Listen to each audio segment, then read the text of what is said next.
আর্যকে বাঁচাতে নতুন বিপদের সম্মুখীন হলো অপর্ণা। হ্যাঁ বন্ধুরা, চিরদিনই তুমি যে আমার ধারাবাহিকের আগামী পর্বে আপনারা দেখতে পারবেন যে অপর্ণা যখন জানলা দিয়ে কিছু একটা দেখছিল, তখন হঠাৎ করে সে আর্যকে আর পেছনে দেখতে পায় না, যার কারণে সে চিৎকার দিয়ে বলে, আর্য স্যার আপনি কোথায় গেলেন?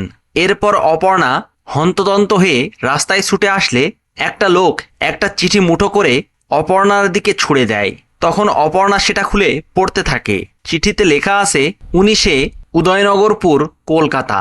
আর্যকে পেতে হলে ওখানে আসতেই হবে তোমাকে, এছাড়া আর কোনো উপায় নেই তোমার। তখন অপর্ণা মনে মনে বলে, যাই হয়ে যাক না কেন আমাকে যেতেই হবে, যদি স্যারের কোনো খোঁজ মেলে। এরপর অপর্ণা অটোওয়ালার কাছে এসে সেই চিঠিটা দিয়ে বলতে থাকে, এই ঠিকানায় আমাকে পৌঁছে দেবেন। তখন অটোওয়ালা অপর্ণাকে বলে, আমি আগে থেকেই জানি ম্যাডাম আপনি কোথায় যাবেন, চলুন আপনাকে পৌঁছে দেই।